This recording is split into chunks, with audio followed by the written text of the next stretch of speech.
You're listening to Revolution Radio, where it's 53 degrees, and I've got Joe Anunnaki on the phone. Hey, Joe, what would you like to hear? We are observing your Earth. I'm sorry, Joe, but we can't... And we'd like to make...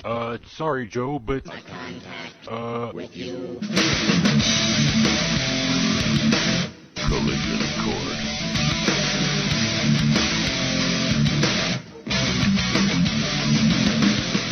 It is essential for our survival to use these powerful tools in the most humane and wise way. And the only way to guarantee that is not to shuffle the responsibility off to somebody else, but to make sure that every citizen understands science and technology to some extent.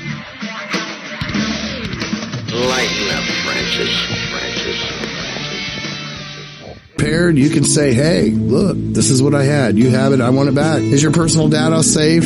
Family records, addresses, phone numbers? Well, squeeze on over to freedomslips.com. Yes, that's www.freedomslips.com. Click the banner on the homepage for the EMP-proof bullet drive to get the full scoop of everything that we offer. So, folks, keep your data safe for your peace of mind. Revolution Radio, freedomslips.com. You don't need to expect us. We're already here.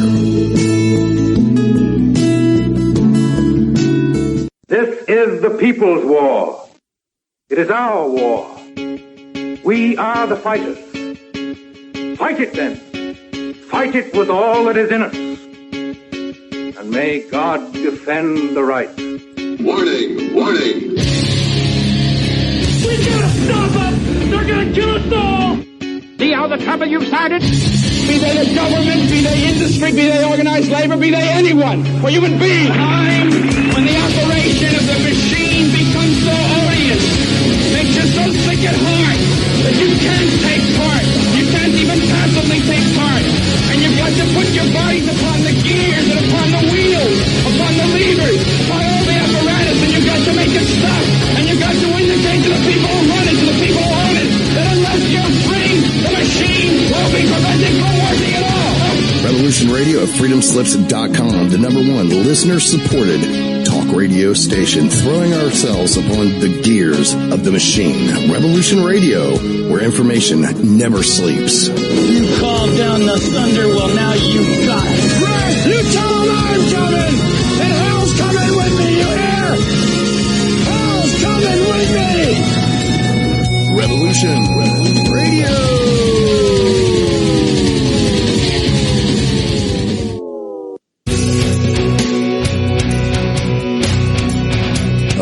Thanks for listening while we took that short break here at Revolution Radio, freedomslips.com. And yeah, we're going to get back to your host.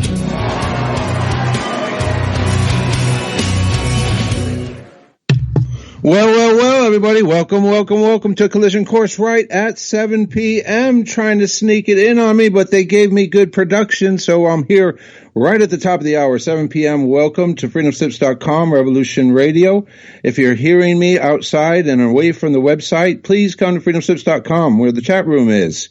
Join us in the chat room during Collision Course every Sunday from 8 to 10 p.m. Eastern Time. You'll see the links, the pictures to links of pictures and links to pages of the things I talk about during my show when I'm talking about outer space and what we're going to talk about this week. So if you're listening to me right now and you're not on freedomslips.com, go on over to freedomslips.com. Join us in the chat room. Get a little extra content while you're listening to Collision Course every Sunday. And I want to say hello to everyone who's there in the chat room right now. And I'm going to take just a moment to say hello, because it's a good time at the top of the hour to thank everybody for being here at freedomslips.com, coming into the chat room, interacting during the shows, being a part of the shows every week. People like Omega Logos. Hi, Omega Logos. It's always good to see you. Batsman, how are you? Pat Rabbit, hop, and my good friend SJ is in the room. So anyone who's listening right now and you're not in freedomslips.com chat room, all these great people are here ready to talk about free speech topics that we like to talk about tonight during this 2 hours. We like to talk about outer space, but you'll find in the chat room other conversations go on between members, and it's really a great place, melting pot of ideas, people from around the world indeed, because tonight I'm actually going to reach out during my show and hopefully get people from around the world. Cameroon, Africa, Vietnam, Red Deer, Canada. If I can get everybody on during my show, I'll basically have someone from everywhere around the globe, which does play into a part of tonight's show. And so, hey, SJ and me, I see me in there. Mitchell's in there as well. I hope everyone's having a good evening, had a good afternoon. Happy New Year. This is the first collision course of 2020, and boy, I have a feeling 2020 is going to be a big year for collision course and the show and everyone involved with collision course, myself and all the projects that are going on. Mr. Rowe, I see you in there. Hello, Gary Domingo, how are you? Going to scroll back down and get on with the show. Clear skies, everyone. I'm going to make sure. Stardust Man, how are thee? Let's get off with the show. Clear skies, everyone. It's Francis, your host of Collision Course, right here on freedomslips.com every Sunday from 8 to 10 p.m. Eastern Time. You'll come to freedomslips.com, and I'm going to tell you a little bit about what's going on in our solar neighborhood. Not just that, though. We're on a mission to uncover and discover the truth about our place in the universe. Come listen for the interviews.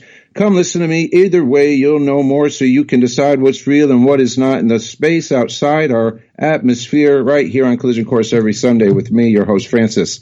We have some great interviews coming up January 26th, February 9th. We have great people on the show even tonight. I am going to add one person, my good friend Roland from Cameroon, Africa. I'm mentoring him. We're going to try to make him the first space tourist from Africa. Besides that, we're going to make him the star guide of Nkongsamba, Cameroon, with the Astronomy Club of Cameroon, the premier Astronomy Club of Cameroon. Let me see if I can search for Roland and bring him in and say hello. As I say hello to you, add, and we'll be calling him up right now. So what we do at the top of the hour now, I have taught, or I didn't teach myself, I was thinking about earlier this evening, and we'll say hello to Roland. Roland, are you here with us all the way from Cameroon? Are you in Nkongsamba right now? Hello, Mr. Francis. I'm here already. Greetings to you, Mr. Francis, to everyone in the chat room and every listener of Collision Course tonight. Wonderful. We're very happy to have you this evening, and we're always happy to have you from Cameroon. I know that you love listening to the show, so there is no reason why you're not here with us when we do the shows, because you can enjoy it and be a part of it. You like that, right? Yes, I really like that. Wonderful. So I was going to get right off to the top of the show, Roland, and we normally talk about, well, actually what I was going to say to everyone, normally what I do is I give away a book at the top of the hour at the beginning of the show. I was talking to myself, yes, I do occasionally, about the book and about the timing of all of that. And I said, well, why don't I wait a little bit into the show so that everybody who's into the chat room is hopefully into the show, and then for sure that we can get the book to someone who's into the show. And so at 8:30 p.m. in New York City, that is 2:30 a.m. where Roland is, and 9:30 a.m. in Vietnam where Stephen Tran is, which we hope to connect with him. And then I have to go backwards for where Michael is 3 hours, so it is 4:06 p.m. in Red Deer, Canada.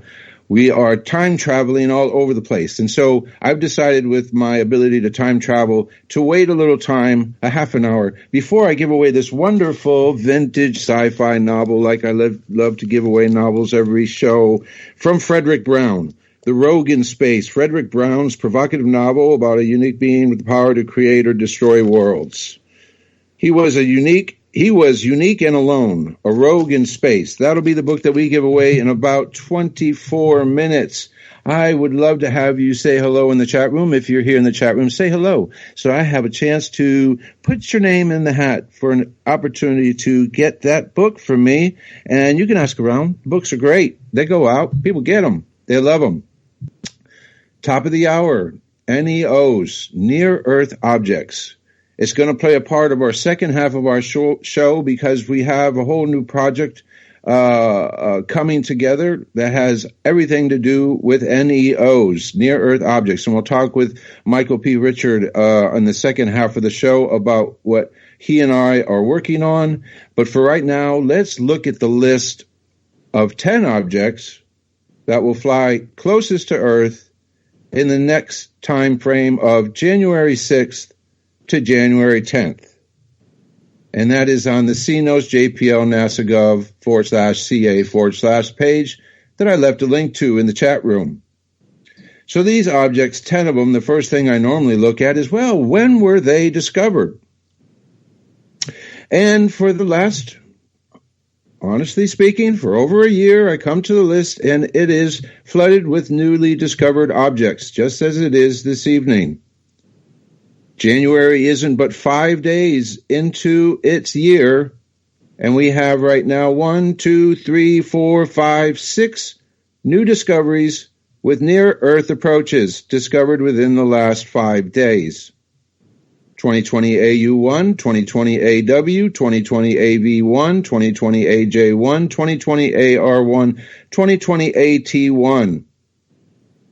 The closest to approach to us in time, and basically, well, almost in distance, the next two objects to fly by Earth at their closest approach on January 6th.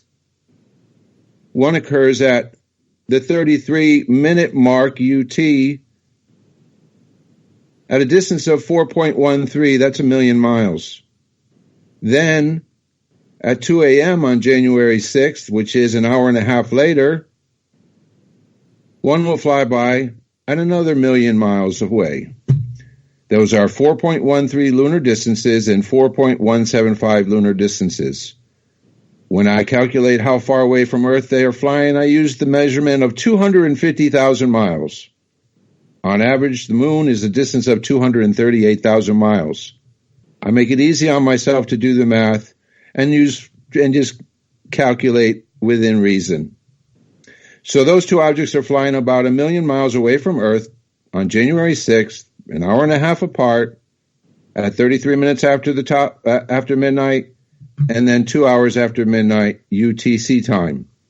The size of the objects, one, which is the one that will fly by first at 33 minutes past midnight UTC time, is 30 meters in diameter. Then the next one that flies by at 2 a.m. UTC time on January 6th is 11 meters, is the estimated size of these objects.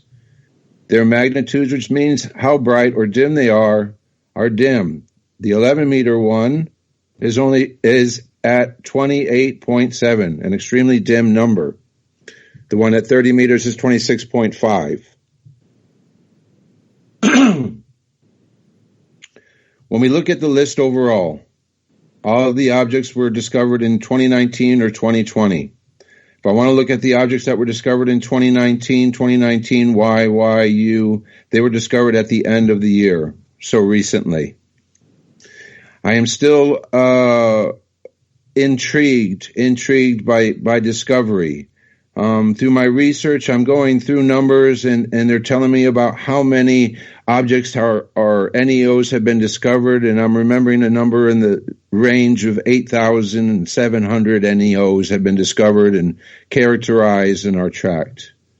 But when you look at just this simple number of 1, 2, 3, 4, 5, 6, and you add them up over a year's time, how many new discoveries we're finding, I think that we bust out of the, let's look at it as a graph. So over time, our numbers are increasing and the graph is going up. But then we get to 2017, 2018, 2019, and into 2020, and it tends to have an elevated increase, which is not proven out by science yet, because I haven't proven it out in any format. This is my interpretation from viewing and observing what I come back to every week and observe and am interested in. And so we'll continue to pay attention, and hopefully all the future observations will support the fact that there is a sharp increase in discoveries, whether it be technological reasons or not. On this list of 10 occurs on January 9th, 2020 AT1, another discovery just in the last week.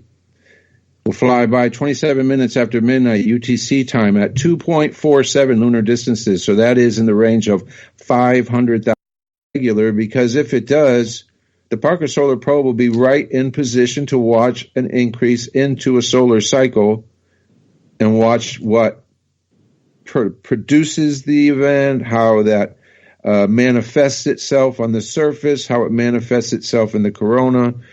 and all those places that the Parker Solar Probe can give us information about. We hope that the sun gets active enough for it to give something. I mean, if it doesn't get active, the Parker Probe is going to have lots of information about it not getting active.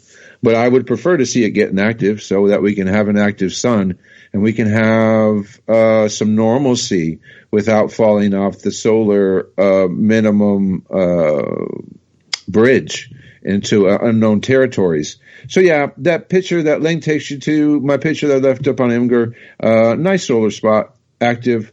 Don't know if any solar flares have been put off. It's moving left to right.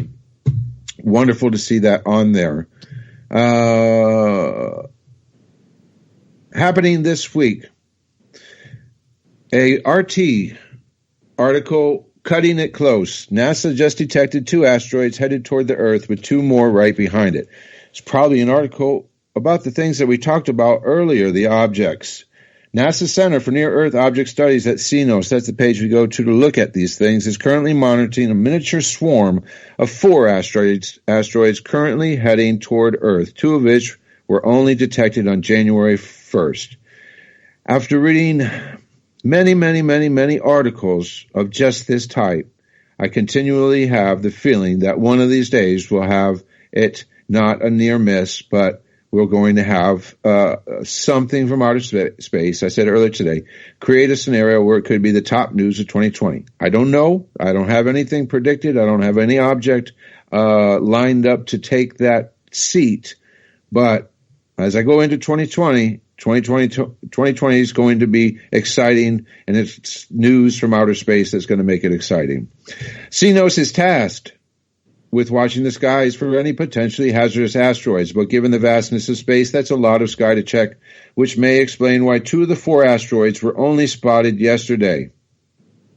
2020 AC, with a diameter of roughly 89 feet and traveling at approximately 13,000 miles an hour, will lead the charge, flying past the Earth at 1:56 a.m. Eastern Time. It will soon be followed after by the 72-foot wide 2020 AD, which is traveling at a blistering 35,000 miles an hour and will buzz the Earth at 4:12 a.m. Eastern Time. 2019 YH2, the largest in the group, measuring an estimated 459 feet in diameter and traveling at 32,000 miles per hour, is expected to pass by at 4:36 a.m. Eastern Time. Bringing up the rear will be 2019 AE3, measuring roughly 72 feet and traveling at over 18,000 miles per hour. It will fly past us at 9:08 a.m. Eastern Time. 2020 AD, 2019 HY2 are classified as Apollo asteroids with very wide orbits, while 2020 AC and 2019 AE3 are Aten asteroids, meaning their semi-major axis is smaller than Earth's. 2020 AD will come closest to us, passing at a distance of just 556,000 miles. For reference, the moon is 238,000 miles. 2019 YH2, on the other hand, will pass us at a distance of about 1.8 million miles. So thankfully, 2020 won't be kicking off with that big of a bang. But there's still cause for concern that we don't know when the next asteroid might be coming right for us. And it's true, and it is the way we should speak, because we don't know when the next asteroid is going to be coming right for us. We see all these objects going in at that 1 million mile, at that 500,000 mile. We don't see a lot coming in inside of a lunar distance, but we sure do have a lot of material flying at them 1 million mile, 2 million mile, 3 million mile, 4 million mile, in so much that it is a busy place. So how on earth can Earth miss this busy place? But to this day, prayers go up. Earth has been safe and sound from things from outside our atmosphere. We hope that continues. Prayers go up for the moon, continued safety for the moon. As soon as I say that, somebody say, well, what do you mean? What's going to happen to the moon? It's going to take a really big object to move the moon, yes, but you don't want it to get pummeled by craterous asteroids in any form, fashion, etc., etc. Now, maybe an astronomer who's looking at the moon might find that interesting, but we really don't want some sunward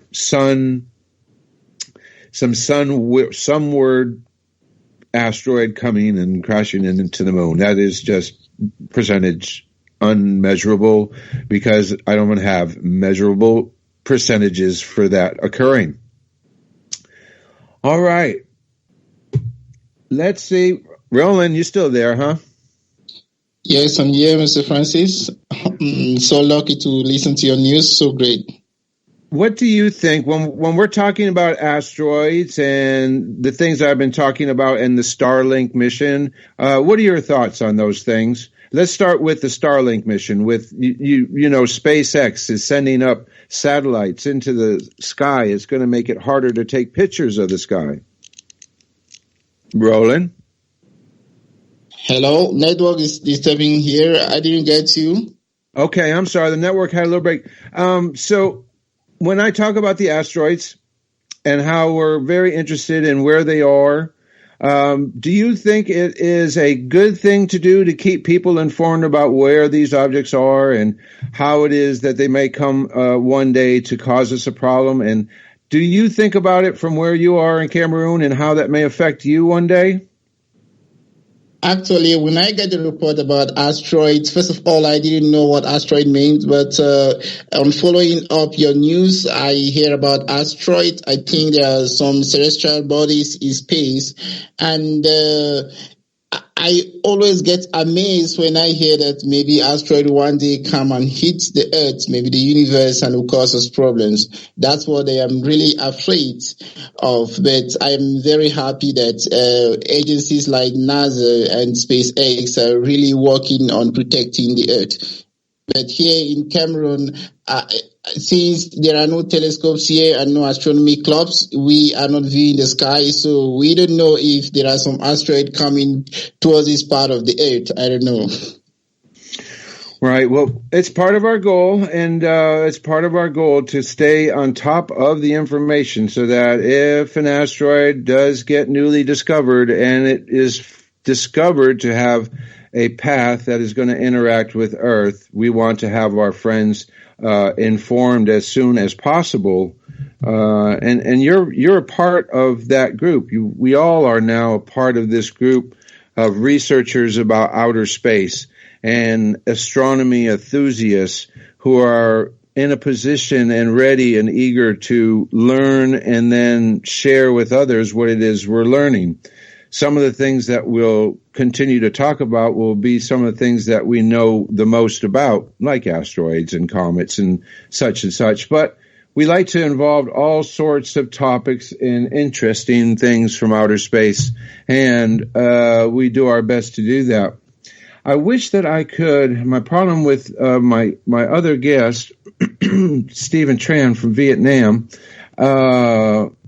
is I wasn't able to get the connection, the Skype connection. So I don't know. I'm going to try to. I'm going to send him a message through Facebook and see if he's going to be. Oh, that wasn't what I wanted to do. And see if he's going to be available.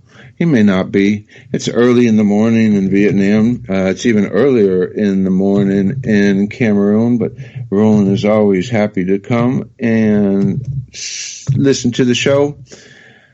We got past the Starlink mission, which I'm very happy to announce is going to create more problems for astronomers. Woo, that is just wonderful. Thank you so much, Elon Musk, who, in the end, these types of missions are really commercial missions which are going to benefit the commercial vendors more than the individuals. Many times the individuals don't get the better end of the stick, and I don't believe in this case that the regular citizen astronomer is getting the good end of the stick. We're going to have to deal with the future problem. All right, there's a little bit of news. Right now, there's protests expected as 3,000 astronomers gather for Super Bowl of Astronomy in Hawaii. This is important because, one, we have 3,000 astronomers getting together, so you can imagine how much great information is going to be shared.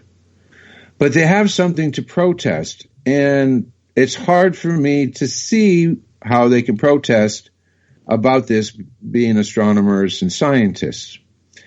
All the way from Honolulu, Hawaii, demonstrations are expected as 3,000 astronomers gather for a 5-day conference at the Hawaii Convention Center. It's known as the Super Bowl of Astronomy, where the industry will gather to hear the latest research and scientific discoveries of the universe. There are about 5,000 astronomers in the U.S., and 2/3 of them are going to be here, said Roy Gal, associate professor at Institute for Astronomy at UH Manoa. The American Astronomical Society website says protests may occur.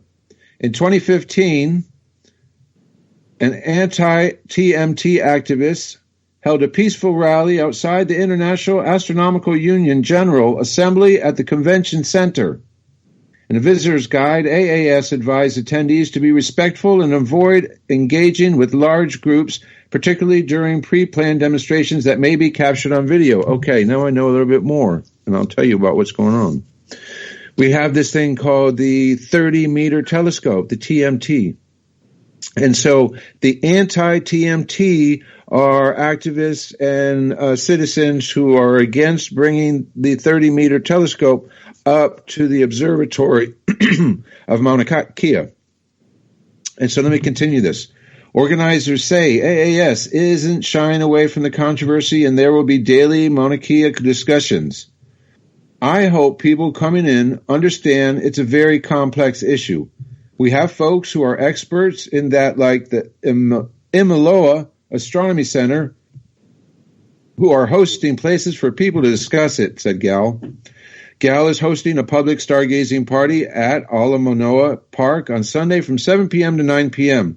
Quote, I think we are mostly concerned that we get good information provided to all attendees, that they are well informed about the issues in Hawaii and see the broader context of how TMT fits into Hawaii astronomy, says Doug Simons, Executive Director of Canada-France Telescope. Simons is presenting with Larry Kimura of UH Hilo's College of Hawaiian Language and Hawaiian Studies Monday about astronomy and culture in the Hawaiian Creation Chant. Hawaiian activists we talked to said demonstrations could happen, but the temporary truce at Mauna Kea, they're hoping for dialogue. Lualani Tiale, coordinator for Hupe Peace Project, says her group asked to speak at the convention, but did so at the last minute, so she understands that they haven't heard back. Quoting, we are making a diplomatic effort to reach out and to speak to the astronomers in the astronomy community, she said. Long-time TMT opponent, Keoloa Pisiota, president of Mauna Kea Anaina Hau, has a unique perspective. She previously worked for years as a telescope technician, but is dedicated to opposing the telescope project. Astronomy is a noble endeavor, she says, but it loses its nobility when it loses its humanity, she said. And so during the Super Bowl of Astronomy occurring in Hawaii this month, there'll be protests about the 30-meter telescope. I wanted to get a little bit of information about this telescope. I don't always know where my links end up going to, but sometimes I create a link and then it's gone. So I'm sorry, I have to create it again. TMT, International Observatory, tmt.org. I can leave the link here. It's important because it's really one of those really big steps in observation ability, and it has to be tempered. It has to be tempered with sensible reason. Find the right solution. We have arguments, we have discussions, we have disagreements. It seems these days we can't find good conclusions. We can't come together and find good answers. A lot of times the answers that we find when we're in a group just leads us to more questions. Okay. TMTE newsletter, news about TMT in Hawaii, 30-meter telescope, astronomy's next generation observatory newsletter. News about TMT in Hawaii. To state the obvious, TMT in Hawaii has generated a lot of interest, conversation, and concerns among the astronomy community and the general public. The issues are complex and there are a lot of subtleties. I know I cannot answer everything in this newsletter, but to follow are a few thoughts. I think it's fair to say that what is happening today in Hawaii isn't just about the construction of TMT on the Mauna Kea. Among those who remain opposed to the project are many who see TMT as an icon for what they believe is the wrong side in the much larger political issue of Hawaiian sovereignty. We respect those who express opposition and understand the pain they feel. However, TMT is a bystander in that conversation, which has been going on for many years, and whether or not TMT is built in Hawaii will not bring closure to it. TMT support, although it may not appear this way at the moment, given what is being shared and seen in social media, the majority of Native Hawaiians actually support the construction of TMT on Mauna Kea. An independent poll conducted by the Honolulu Star-Advertiser in 2018 found that 72% of Native Hawaiians, registered voters, supported TMT. 23% opposed it, and 5% were undecided. Well, that is the view directly from the TMTE newsletter, which, of course, is going to be maybe a little biased. I don't know for sure. But there is a lot of controversy about it. I hate to see controversy about astronomy. You would hope that the big project like this would have worked out those details prior to the state of affairs that they're in right now. We need, as a humanity, to move forward as quickly as possible with new tools and technologies of discovery of the space outside our atmosphere. We spend many, many, many man hours and dollars and cents looking out into the universe. We need to make sure that the tools we're looking out with can deliver us information that we can use scientifically to adjust our understanding of what it is we're seeing. And it is all in the level of ascension for astronomy. We start out in astronomy with an interest. And then when you put your eye in an eyepiece, you turn in and have a bug, which means you catch the intrigue of astronomy, and that draws you through the telescope into the night sky. And after you've spent many times looking into the night sky with your telescope, you may find another way to look into the night sky that makes it better and more clear for you to see what's going on out in the universe. And it is a progressive movement up from amateur through academia into commercial observation. That we should be able to come together with at least an underlying common goal of whatever we're doing in observing outer space and trying to understand the physics and the mathematics of it all, is we're also trying to bring together humanity's understanding of our place in it, why we shouldn't be spending as much time in argument and despair, and we should be spending more time on discovery and more time on agreement on the topics that astronomy closely relates to. Many people say, well, it is here on Earth where the greatest discoveries have yet been made, i.e. the oceans, and true that is true. But the oceans, as much as they is outer space, makes it hard for us to travel. Outer space is easier to observe than our earthly bound bodies of water.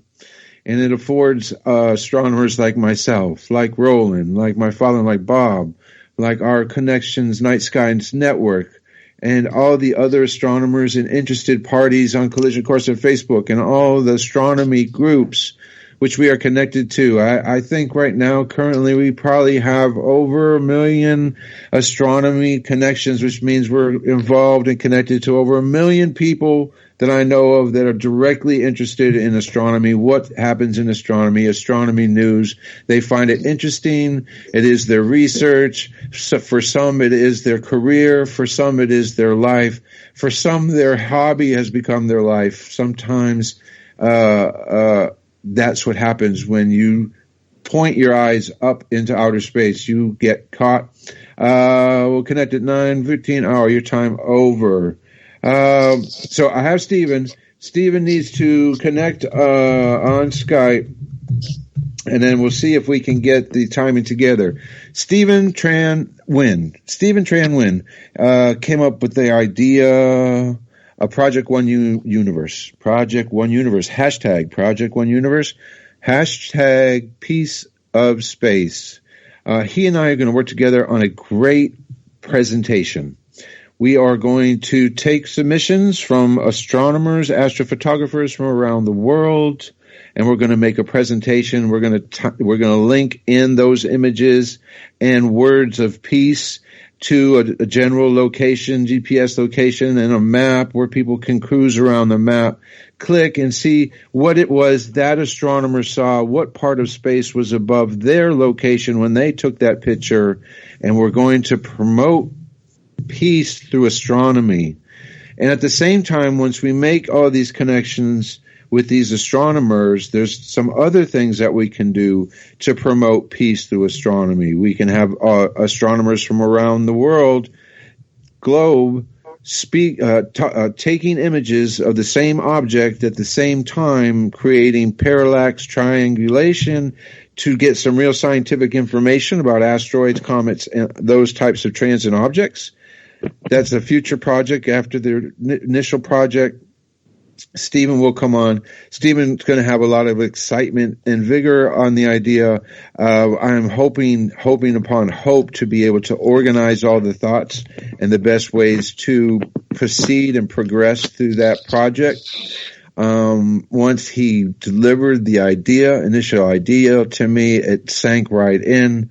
We quickly went out and observed where that project was in the internet, i.e., was that project currently being operated on a different scale for a different thing? And we discovered that there is no current Project One Universe. That's hashtag Project One Universe, all spelled out. We have at Project number One Universe without the E at the end, and we're going to move forward that. You're going to get to see the pictures. You'll get to see the final product as we get going. 2020 is jam-packed with things happening with Collision Course in Astronomy. Sounds like fun, huh, Roland? Hello, Mr. Francis. Good. Have you been able to hear me? Yes, I'm getting all you're saying. We're going to have a very busy 2020. Yes. We're going to have a very busy 2020. Profoundly more busy than 2019. Well, we were busy for most of 2019. There was half of that year it went by very fast. The last half of 2019 went by very fast with all the things that we were doing and all the happiness that we were able to spread and all the good things that we were able to do. We're going to go into 2020 with bigger plans and bigger ideas. We'll continue to work getting you into outer space. You know, Roland, it's just going to be one of those things that we just have to keep working at it and working at it and working at it. One day we're going to reach the right person and they're going to say, Roland, here it is. There's your ticket. There's the sponsor. There is the way, the pathway for you to follow to become that space tourist. It may be Elon Musk. Maybe Elon Musk will come right to you one day and say, okay, Roland, you have to go with me now. Who knows which way, but I know that we're going to find a way. I believe so too. As he told me, nobody knows because the universe has something for everyone installed. So anyhow the universe decides, I shall take it. Okay. Okay. Let's see if I can. I'm gonna go ahead. I'm gonna clear my throat, everyone. What time is it? Okay, it's almost break time. It is 8:54 p.m. in New York City. It is 7:54 p.m. where I'm at here in Cypress, Texas. It is 2:54 a.m. where Roland is. It's 9:54 a.m. where Stephen is. And on the other half of the top of the hour, we're going to bring Stephen in to talk a little bit more about Project One Universe, Piece of Space, I want people to know what's going on. So if they run into an astronomer or they have astronomer friends, or if they even want to go out themselves and are able to get a picture of the night sky that they can relate back to us and we can use, then we will definitely use it and include that image in our map of Project One Universe when we put it all together. So it is just a minute away from the break, and as we go into the break, this is Francis Walsh from Collision Course every Sunday from 8 to 10 p.m. Eastern Time right here on freedomslips.com Revolution Radio. If you're listening to the show and you're not on freedomslips.com, please visit freedomslips.com during the show. Come into the chat room. There's links. There's people talking about what we're talking about. There's a way that you can help support the radio station because it's important. This radio station is supported solely by its listeners. Find freedomslips.com, find a way to donate, help us today, free speech. We'll be back in 5 minutes. Roland, I'll see you in 5 minutes. See you too, next show.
Mr. Rowe.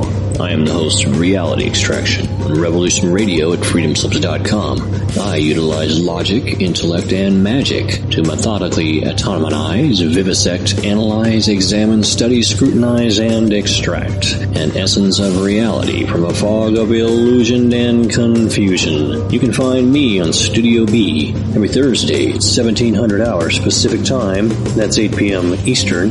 No topic taboo, no subject too strange. I strive to take a neutral standpoint during the dissection of the topic at hand. That's Reality Extraction with Mr. Rowe on Revolution Radio.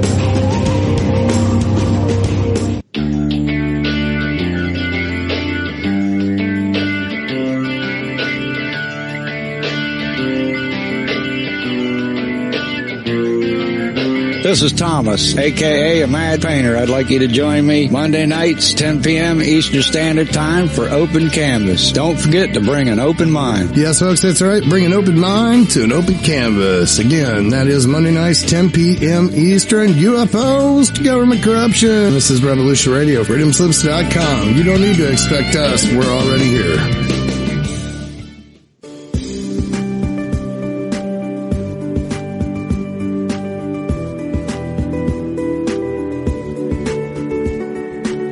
Transcending time and space, let us take you to the place inside your mind where thoughts divide and mysteries unwind. Join us every Monday evening right here on Revolution Radio at freedomslips.com from 8 to 10 p.m. Eastern Time. And you will catch the Fenton Perspective with our great host, Lorian Fenton. Come listen in as she shares her amazing stories from the past to present, along with all of her guest secrets to the future. That's the Fenton Perspective every Monday evening right here from 8 to 10 p.m. Eastern Time, only on Revolution Radio. Oh, and you don't need to expect us. We're already here.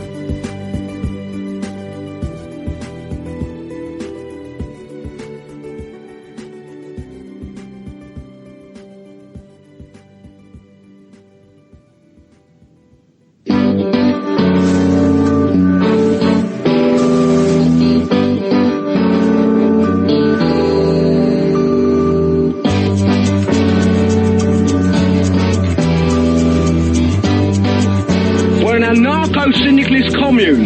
We take it in turns to act as a sort of executive officer for the week. Yes. But all the decisions of that officer have to be ratified at a special bi-weekly meeting. Yes, I see. By a simple majority in the case of purely internal affairs. Be quiet. But by a 2/3 majority in the case of more... Be quiet. I order you to be quiet. Look, you stupid bastard, you've got no arms left. Yes, I have. Look! It's just a flesh wound. I don't believe I've seen such a display of courage, skill, nerve, grace, and stupidity. I'll do you for that. What? Come here. What are you going to do, bleed on me? I'm invincible. You're a loony. The Black Knight always triumphs. Roundtable Live, Monday through Friday, 1 a.m. till 4 a.m. Eastern Time. Bring your mind, bring your ideas, bring your voice. King Arthur had nothing on us here at Revolution Radio, freedomslips.com.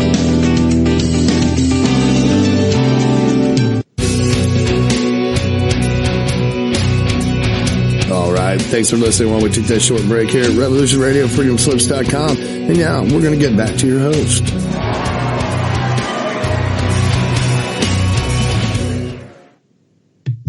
Welcome back, everyone. It's Francis. Welcome. It's Francis and Roland on the Collision Course Show here on freedomslips.com, Revolution Radio. Welcome back to the second hour of Collision Course tonight, January 5th, 2020, the first show of 2020. 5 days in, a bunch of asteroids have been discovered for close approach. We talked about that earlier. We're going to try to bring in a couple of more people. We're going to try to bring in Stephen from Vietnam. Let's see if we can bring in Stephen. And then we're going to try to add Michael. And then we're really going to have a full show. We're calling Stephen. This one says Stephen's unavailable at this moment. That's fine. I'm going to call in, bring in, see if I can call in Michael. I hope I have because he sent me which one was his laptop. I hope that was the right one. There's a good chance that it won't be the right one because he sent me earlier which one was his PC and which one was not. And I know I don't know if you're like me, but if I have a 50-50 chance on something, it's 75% chance that I've got it wrong, but I think I have Michael. Michael, are you here with us? Good evening, and how are you? Hey, how's it going today? I'm pretty good. Yourself? Very good. I'll let everybody know this is Michael P. Richard, my good friend and co-collaborator on a new project. I'll get to that in 1 second. Michael has been busy all day working, so I really appreciate you after work coming right on to the show, Michael. I really, really appreciate it. I'm glad we were able to connect. Awesome. Give me 1 second because you know what I'm going to do? I didn't do it at the top of the show, at the beginning of the show, like I normally do. I actually came all the way to the next hour of the show. I have a book to give away, everybody. You know I give away books. Let me go ahead and give away Frederick Brown's Rogue in Space. Frederick Brown's provocative novel about a unique being with the power to create and destroy worlds. Every show I like to give away one of these great little vintage sci-fi novels. I pick them up at the bookstore, come in a plastic case. They're really cool. You get cool vintage art. We're going to give the book away to, give me 1 second. Let me pull the name out. And the name is Boy Solomon. Boy Solomon, you just won the book this week. Today's show. This week's show on Collision Course. I'm going to drop my email address into the chat room on freedomslips.com, and I will send this book right out to you. I'm going to put the email address into the chat room. And Boy Solomon, if you send me an email with the place that I could send this book to you, I will send it to you, and it will come free of charge as a gift from us to you for joining us here on freedomslips.com into the chat room. From me to you for being here to listen to this episode of Collision Course. We still have some great content that we're going to talk about. But if you send your address to that account there, Solomon, Boy Solomon, please do so that I have a chance to get that out to you.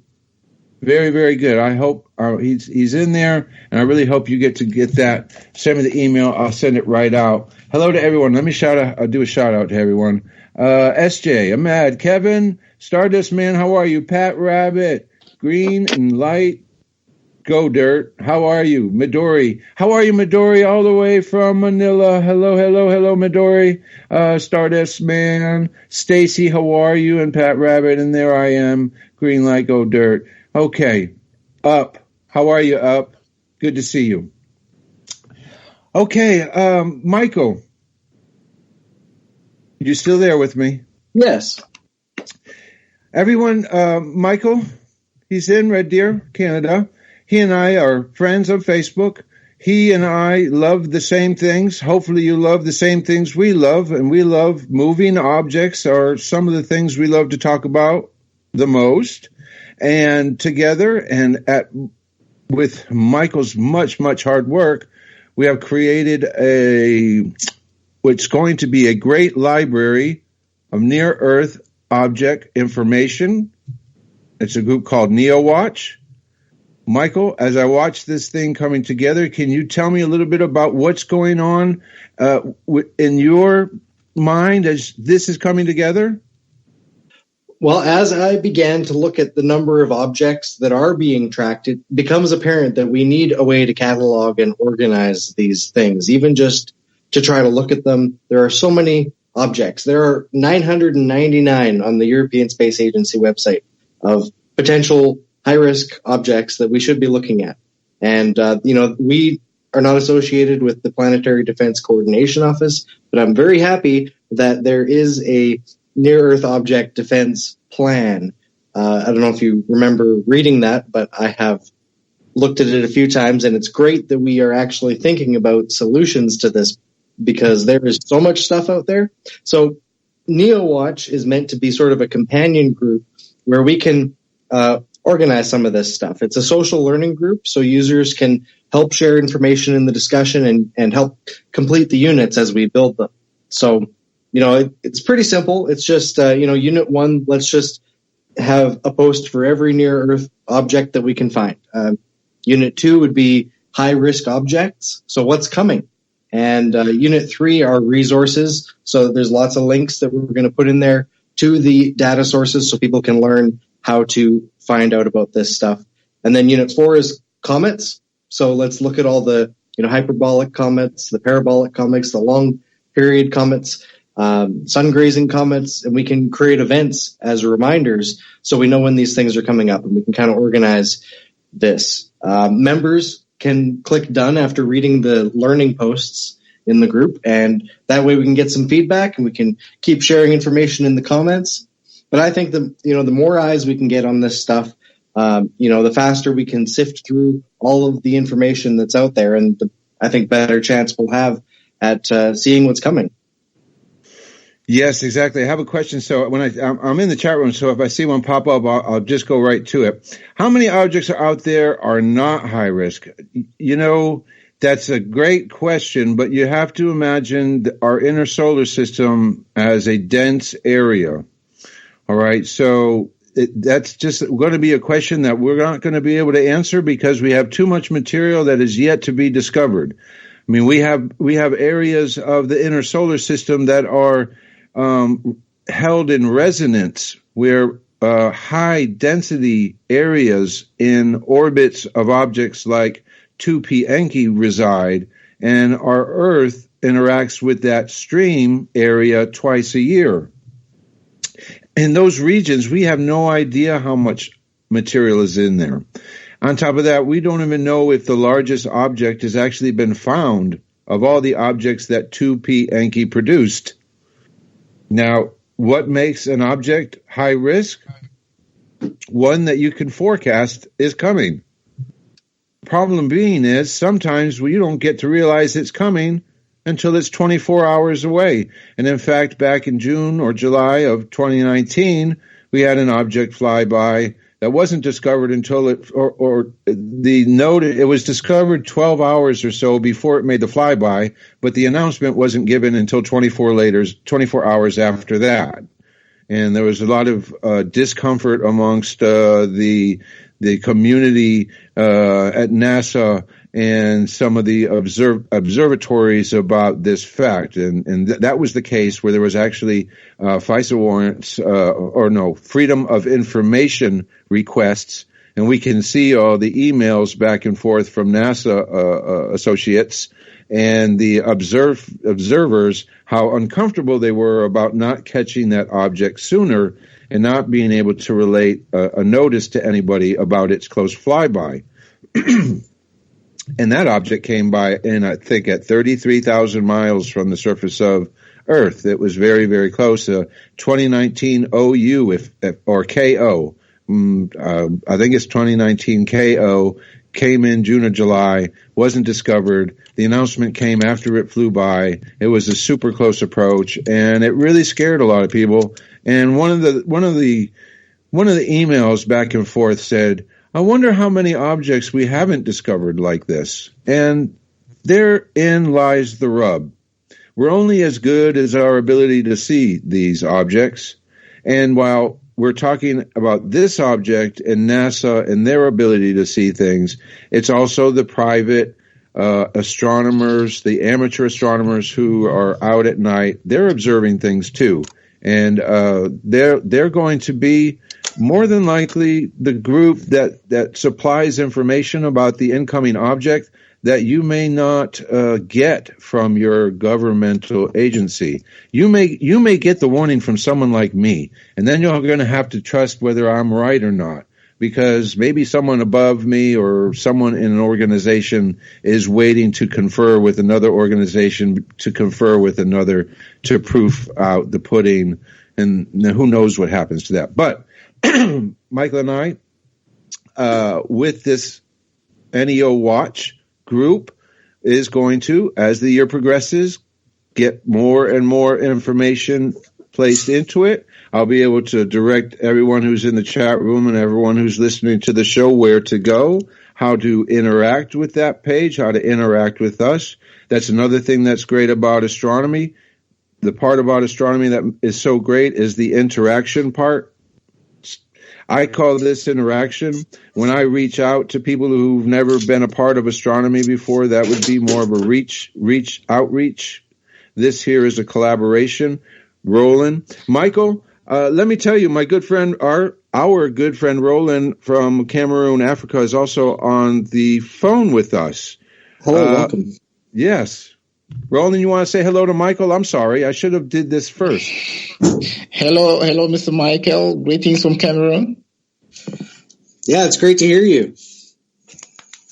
Yeah, it's wonderful to have everybody come together and be a part of this group. Roland is going to be our African representative for basically whatever we do here. We now have a go-to person who can give us an aspect or a point of view from that region of the world, that part of the world. We have our friend Stephen from Vietnam. We have Midori, who's in Manila. We have Michael, who's in Red Deer. We have SJ, who's in BC.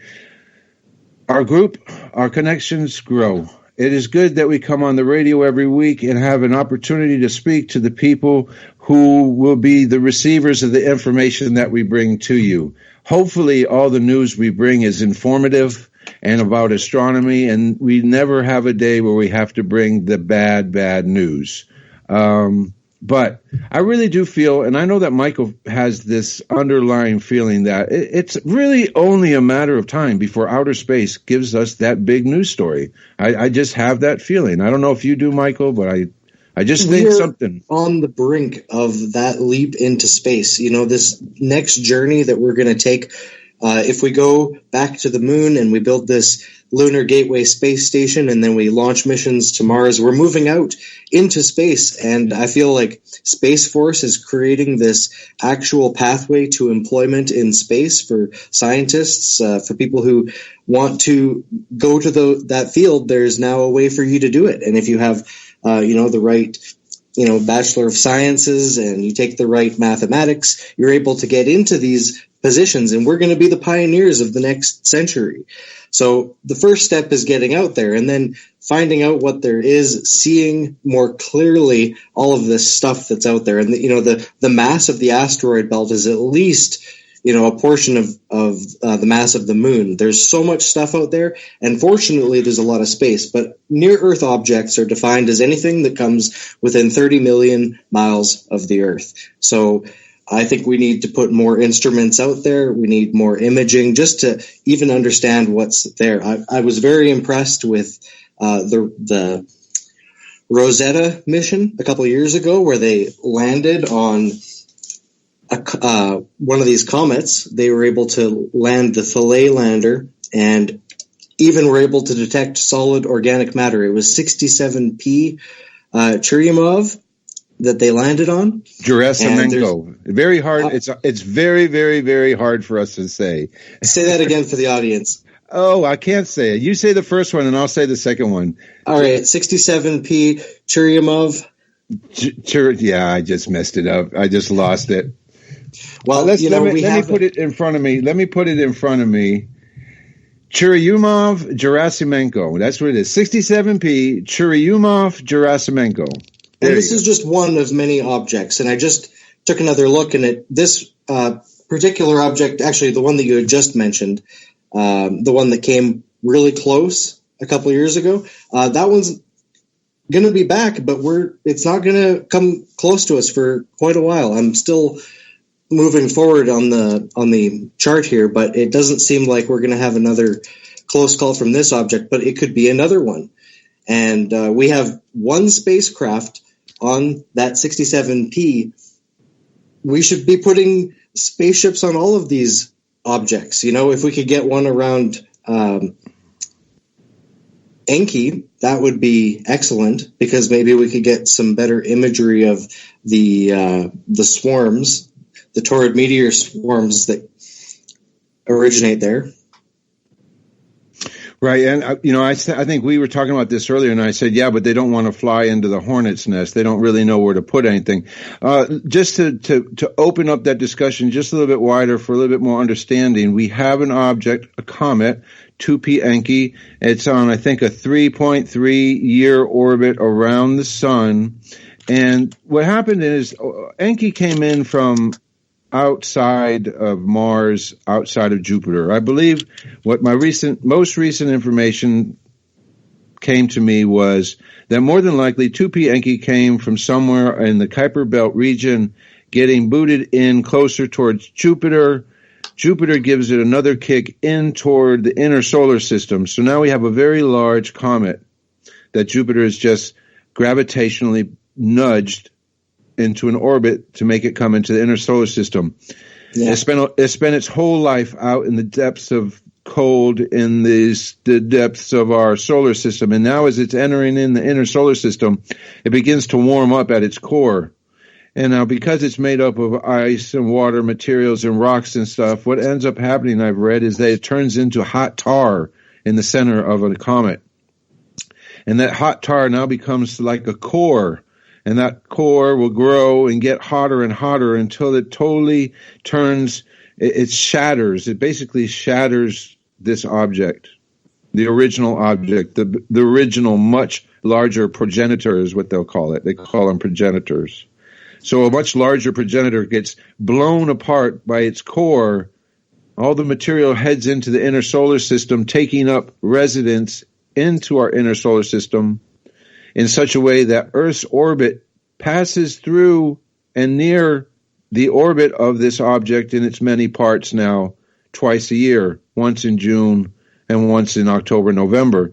Now, the next opening up of this understanding is now instead of just having one large comet, 2P Enki, and all these little pieces, what ends up happening is the larger planets like Jupiter start to have an effect on all these little parts in these orbital paths. And they may not follow the same path. Well, they may collect into a group is what will happen. As Jupiter makes a resonance, what they'll do, because what happens is it's a 7-to-2 resonance. So the objects that are in 2P Encke's path are orbiting the sun 7 times or something to 2. It's a 7 to 2 resonance, and I may not have explained it right. I'm sorry. But in this resonance now, that resonance can hold large amounts of material in one certain areas of the orbit. And that's only been understood or been released or hypothesized and theorized and reported on in scientific papers up until 2015. 2015, and they were just understanding that, hey, there may be a swarm out there of material. But now it hasn't been proven out in truth, but in all the scientific representations, it has been proven out. There are areas in the path of 2P Encke that are clustered with much, much material. And in fact, we made a passage through it in June of this year, and I was very interested in it, and you might have heard me talk about it a lot. I went out and tried to take pictures of the part of space where it was supposed to fly through, and I was unsuccessful, but that's okay. That's a part of discovery and exploration. But in the year what? 2023, Michael? Well, I was just verifying some dates here, and we have right now, 2P Encke is close. Well, it'll be closest to Jupiter right now, and then September 2023, it's going to cross Earth's path before we get there, so it's going to cross ahead of us. And then in November, we're going to cross the probably the swarm that's following 2P Encke. And then we go around the sun, and in July of 2024, we cross that same path on its way around the sun. So it'll be very interesting to see what can be seen. Indeed. SJ's in the room. Hey, SJ, TAR centers. Honestly, that's exactly how I read the information, that these large comet objects that will enter into the inner solar system will have this effect created upon them, to which they will explode. Basically, it is a massive explosion into enormous material, into an enormous amount of material. But since you asked the question, I will going to take this week coming up, and we'll go back to that to be sure that when I come back, I'll read more on that, because I want to be sure, and I will be sure. TAR Center's sure for right now. Let me do more research, and I'll come back and confirm what I just spoke, because I remember reading that. As they come in, the insides can heat up, turns into tar, gets on the inside, and blows up from the inside out. That's but I wild. can confirm that. Well, I've seen pictures, and it looks amazing. Yeah.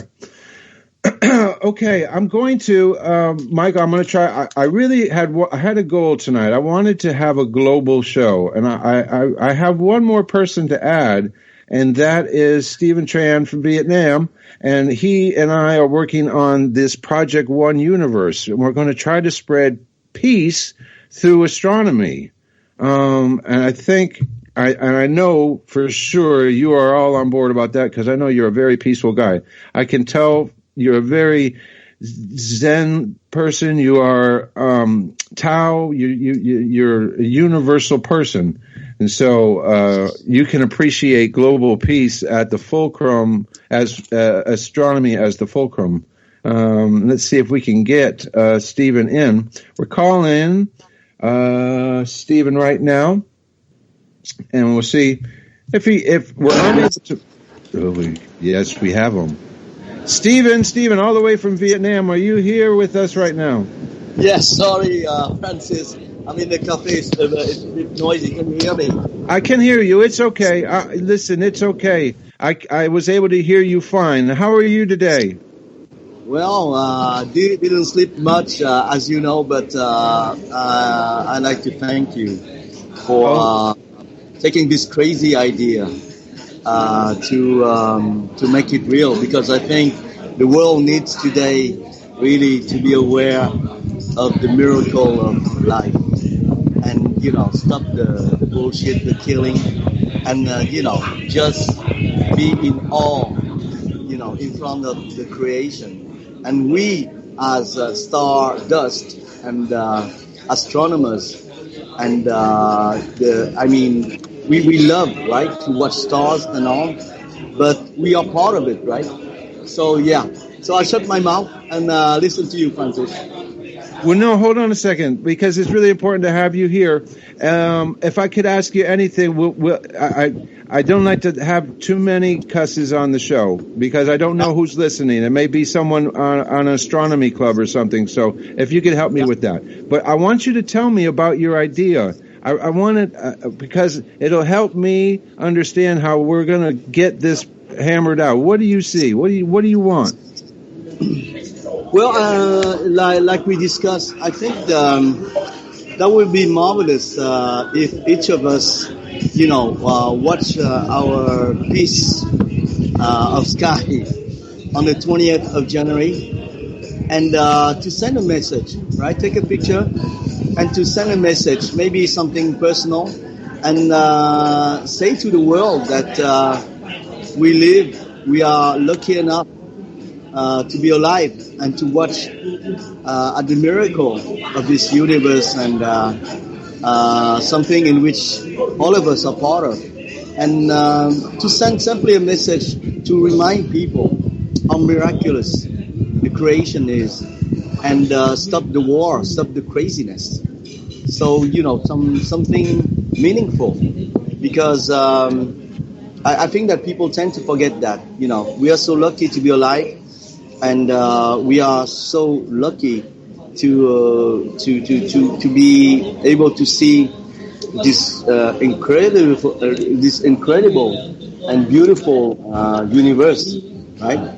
And sometimes we take it for granted. Yes. And the reason why I wanted you to give me your viewpoint is I'm going to tell you why.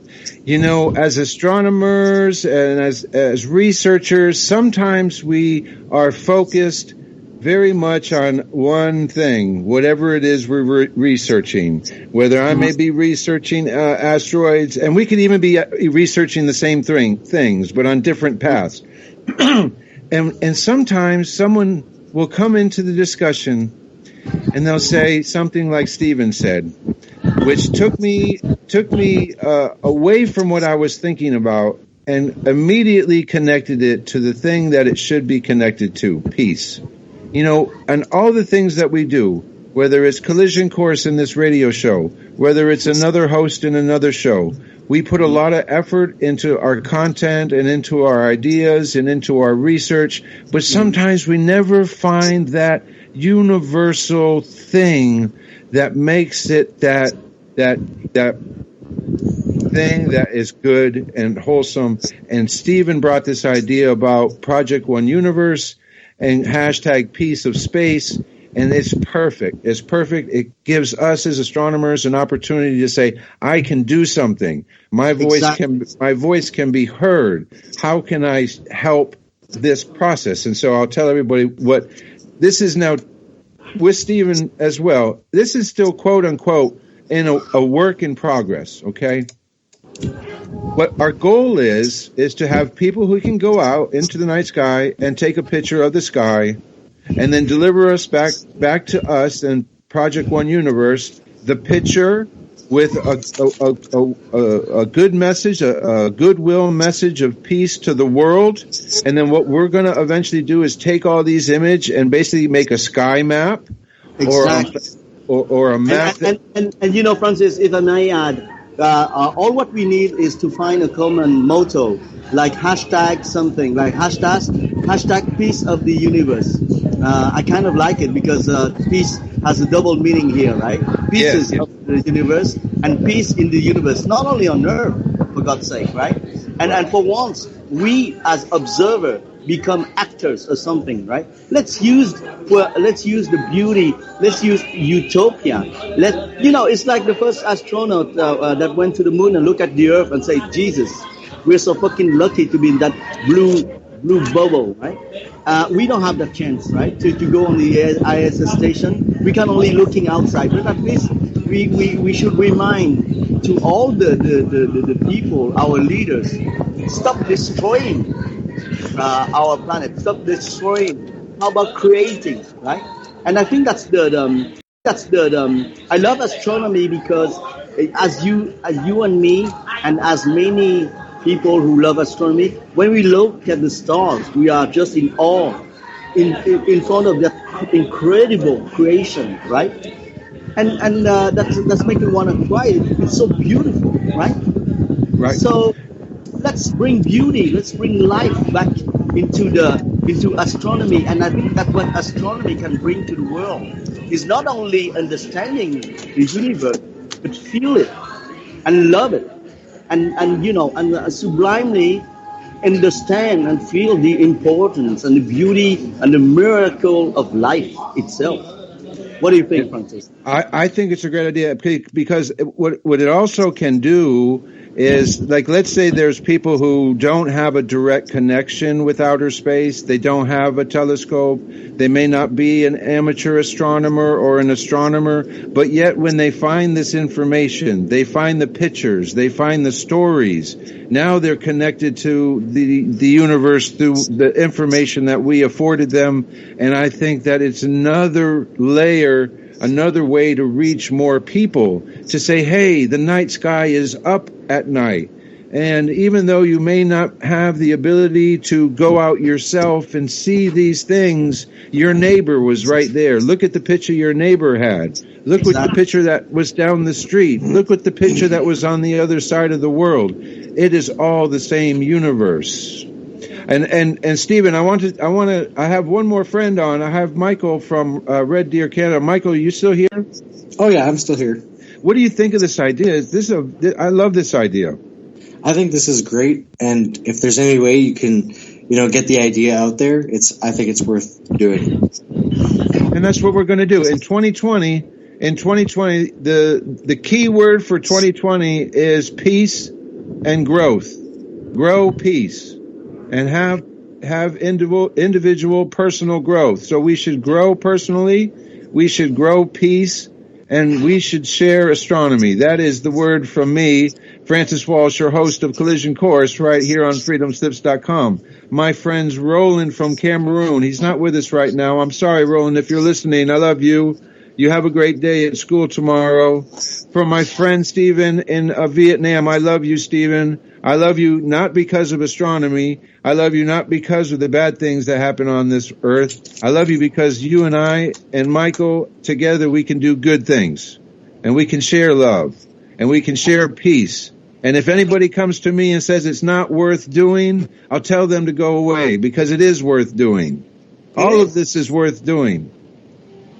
I mean, Francis, imagine if we can get 1,000 people, 10,000, 100,000 people all over across America and maybe the world, and maybe some observatory to be part of this and making some kind of media buzz. I think we will send a message, right? We will send a message that let's not forget that creation is life. It's not destruction. Let's stop destroying the earth. Let's stop killing ourselves. And how about creating stuff? Let's use all of that money instead of making guns and arms, and use that money to create something for life, for God's sake, right? And I think we are the guardian of the galaxy, literally, right? We are the guardian of the galaxy. We are here to remind people, Jesus, look around you. We are incredibly lucky to be part of this. We are still alive.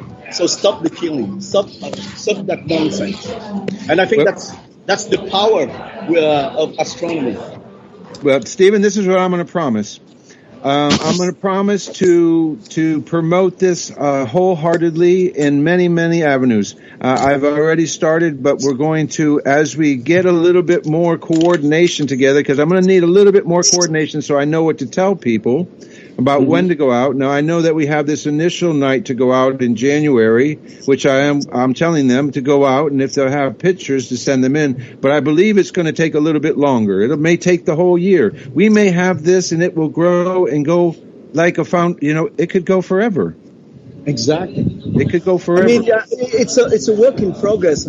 I don't pretend that, this is the best ideas as it is. I mean, every ideas are welcome to make this better. But at least we started something. And that's the only thing that matters.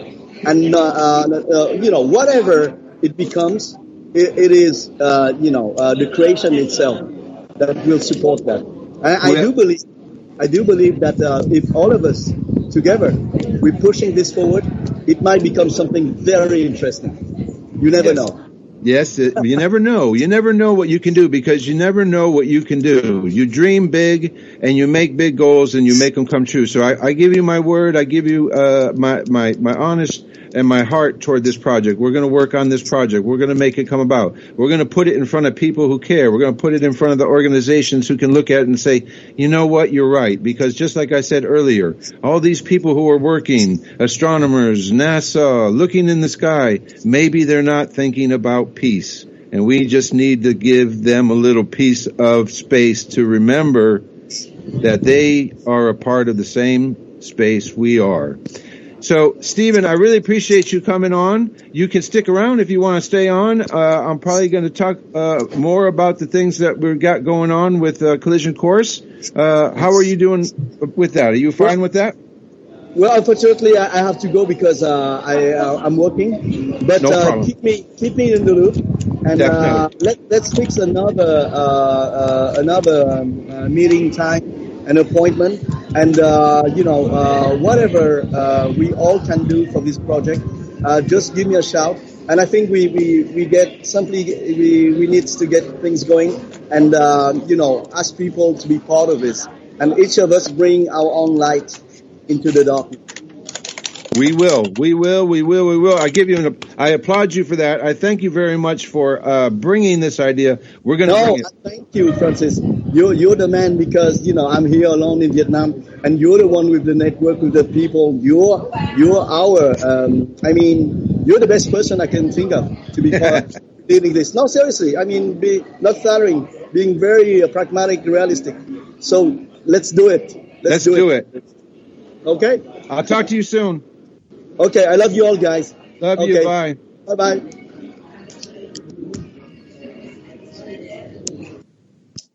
Well, peace is so important, and really thinking about near-Earth objects is about saving the planet. Realistically, we're all concerned about the possibility of something being out there. Me? Michael, are you here?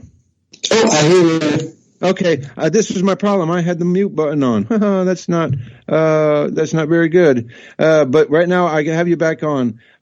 Stephen Tran from Vietnam is off the call right now. I wanted to bring him on tonight because I really think that's a great idea. It is a big project. It's not as simple as just a straightforward deal, but I am going to work on that project because I think hashtag Peace of Space and hashtag Project One Universe is really going to be something cool. We're going to have images sent in from astronomers and regular folks all around the world.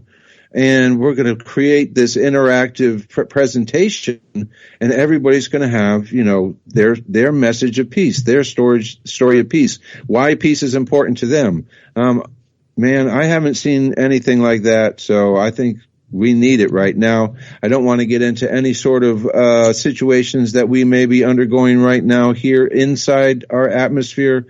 I still really only want to concern myself with the things that are happening outside our atmosphere. I prefer looking out there because there I can discover, I can learn, I can search, I can observe, I can work a telescope, I can improve my vision. These are the things that are inspiring to me. And I'm sure, Michael, it's inspiring when you think about all of the things that we're working on. You have to be inspired, or you just can't come to the table. You just can't come to the table with all this. I've always felt passionate about outer space, and I remember watching all of those shows as a kid. I love Star Trek and Star Wars and all of those things that make me dream about the possibilities. And at night, when I was young, I would stare out to the sky at night, and if you lay on the hill and you look up, it feels like you're looking out into space and you've got the whole Earth on your back. Yeah.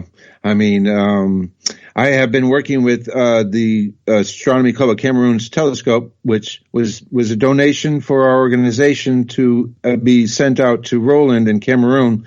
And so for the last few nights, we have the observatory. The family observatory is approximately 4 hours away from me. Bob and Debbie, my mother-in-law and father-in-law, my wife's parents, are there full-time now. They used to live just a quarter mile down the street from us, where he and I built our first observatory. That was a great observatory, but the only problem is the skies above where we live were awful, right? And so now we have this second wonderful observatory in dark skies, and there's this whole, I haven't reached out to them yet, but they're going to be, there's Bob and his friend Joe, and Joe operates the website nightskiesnetwork.com. Nightskiesnetwork.com is the website that we used to do simulcasts on when we were doing live broadcasts from our telescopes. So there is a whole slew of astronomers over there who are going to jump on board and be more than willing and helpful to us there. I have a number of connections in the European countries that are going to be more than willing to help once we get the logistics worked out, because there's few different ways that we can work this project, but I really feel it's going to be. And then once we get enough images and the presentation put together, we're going to deliver it to important people. And we're going to tell them that this is important, that you need to look at this, read what the people are saying, and understand that there are people in this world who care a lot about peace. And these are the scientific people. These are the researchers. These are the mathematicians. These are the physicists, astrophysicists. These are heads of departments of colleges. These are primary researchers of current space missions. They don't want the trouble amongst humanity. They want peace. They want to remind people of peace. Because I'm going to tell you, my personal experience, Stephen reminded me about peace in our discussions about this project. And I remembered, I told myself, I said, yes, it's not just about space. It's just not about my peace. It's not about my space. It's about all our spaces. So hopefully it works out. It's just one of the things we're working on besides all the other things that we're working on. We're working on this great resource library for Neo Watch It with Michael. We're working with Roland. We're working with Stephen. We're working around the world on astronomy projects that are going to improve everyone's daily life. And we hope that we're going to have an opportunity to always come back to Revolution Radio at freedomslips.com and relate to the listeners what our tale is, what the story is, what the truth is as we understand it. The only way we're going to be able to do that is if listeners like you visit freedomslips.com, find your donate button, donate what you can today. This station is supported solely by listeners. We come to this station to offer you our honest opinion about the topics that we care about most.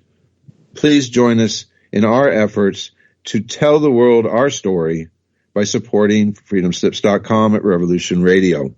At least during this 2 hours every Sunday from 8 to 10 p.m. in New York City.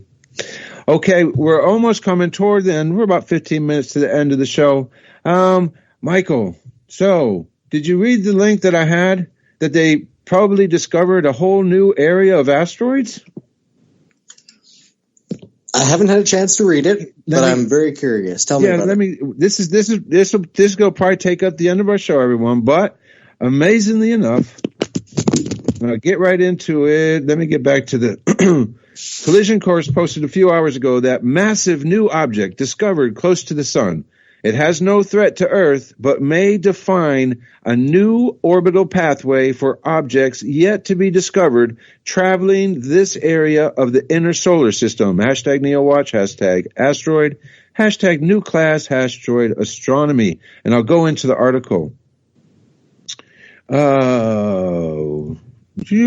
me just go. Is that the one I wanted? That's the Scout Neocast Hazard Assessment, and it's giving me a particular object. Okay, it may not be... Okay, so this is what it is. And I'll tell you, my link that I took is from the CNOS page, and it's taking me directly to the object that was discovered. Object ZTF lowercase k5. This object was just recently discovered, and they have potentially confirmed that it has a orbital path that takes it in a region of space thought previously not to contain any material. So finding this object on this orbital path opens up the doorway for many, many, many new discoveries of new near-Earth objects. Well, let me step back. Many new discoveries. I can't say near-Earth objects, and I'm going to tell you why. The orbital path of this object is inside Earth's orbit. So now instead of a NEO, which is a near-Earth object, actually these asteroids more than likely are NVOs, which are near-Venus objects.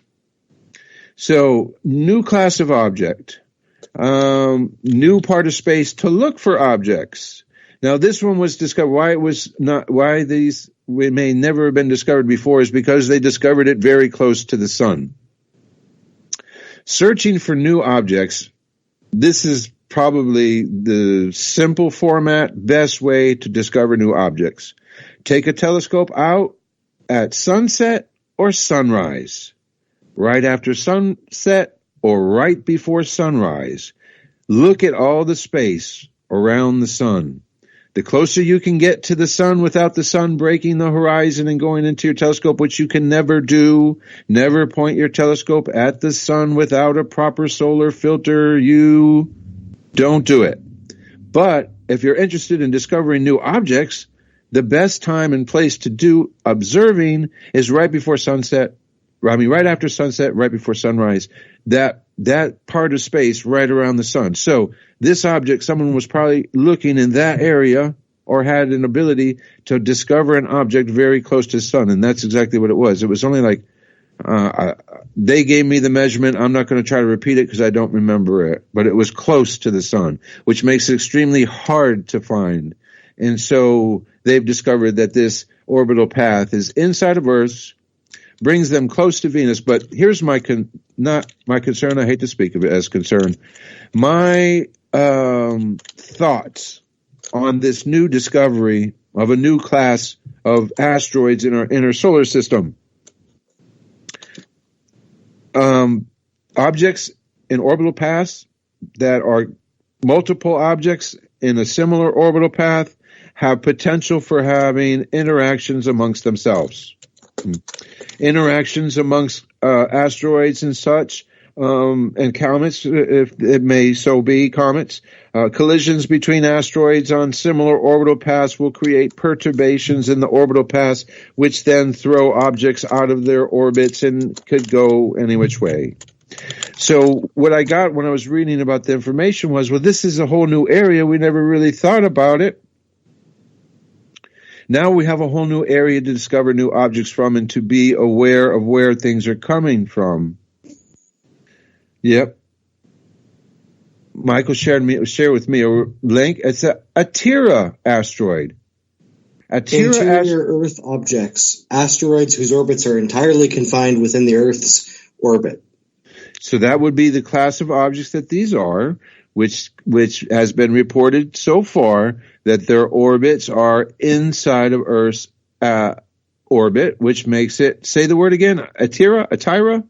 Interior Earth objects, IEOs. There it is, IEOs. Interior Earth objects are asteroids whose orbit are entirely confined within Earth's orbit. That is, their orbit has an aphelion, farthest point from the sun, smaller than the Earth's perihelion, nearest point to sun, which is 0.983 astronomical units. Atira asteroids are by far the smallest group of near-Earth objects compared to the Aten, Apollo, and Amor asteroids. Okay, so now as I read this and I'm thinking about everything, Michael has spoken to us earlier, says anything that's within 30 million miles is a near-Earth object.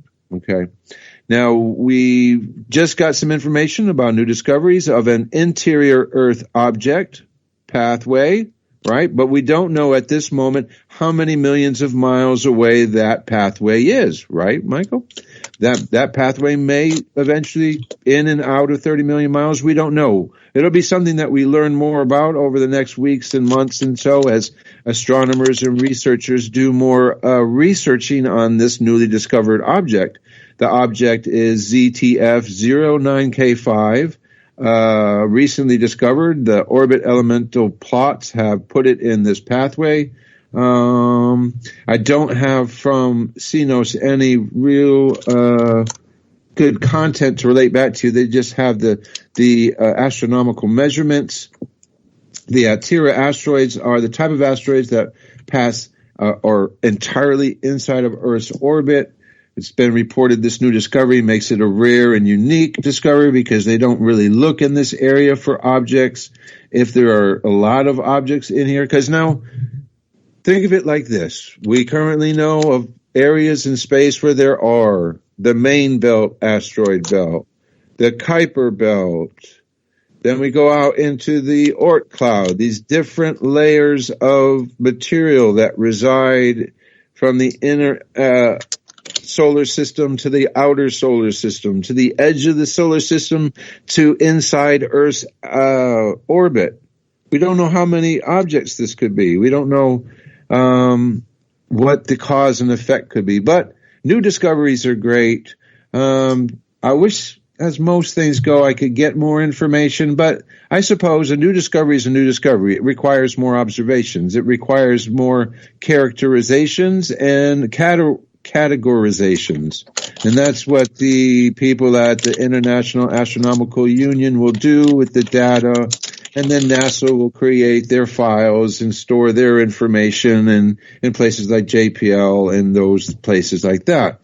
And then the Minor Planet Center will contain the ephemeris of the objects that have been discovered so that astronomers, even like myself, can access the ephemeris coordinates of objects that are discovered and use our telescopes to go out and see if we can catch this object so close to the sun.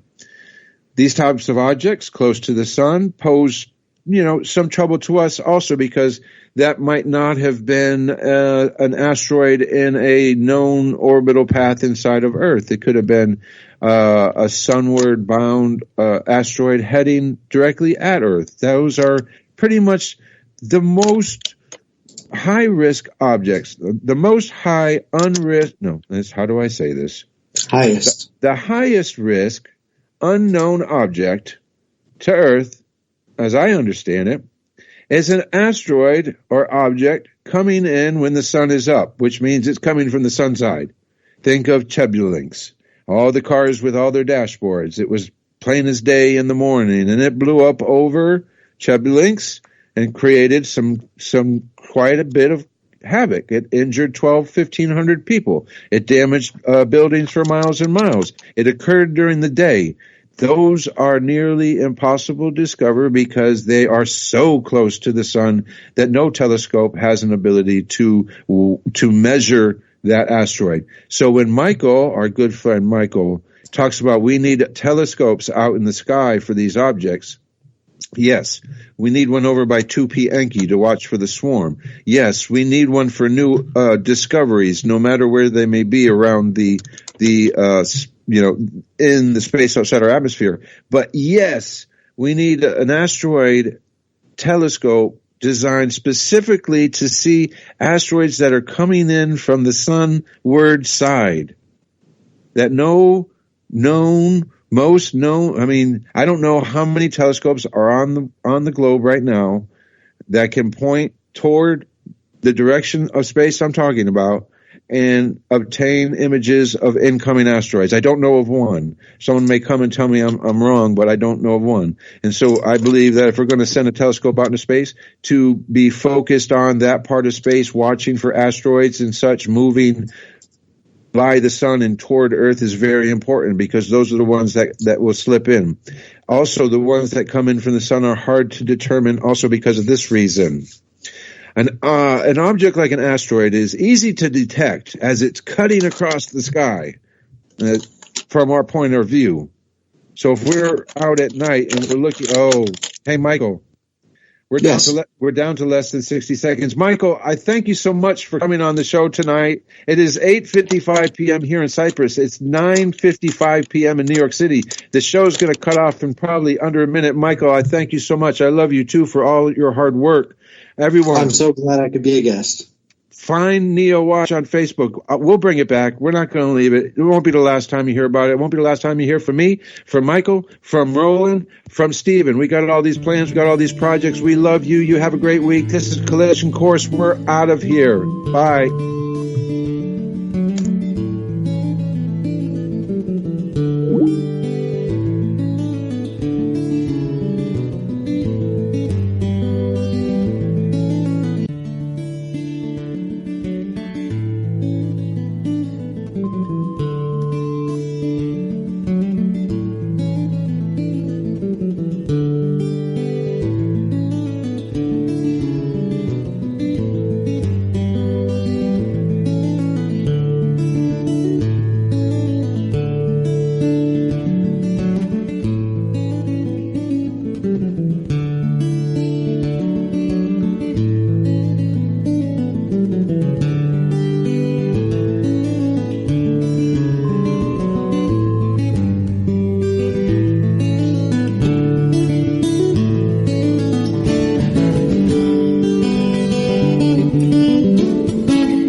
Radio at freedomslips.com. We'll be right back after this message.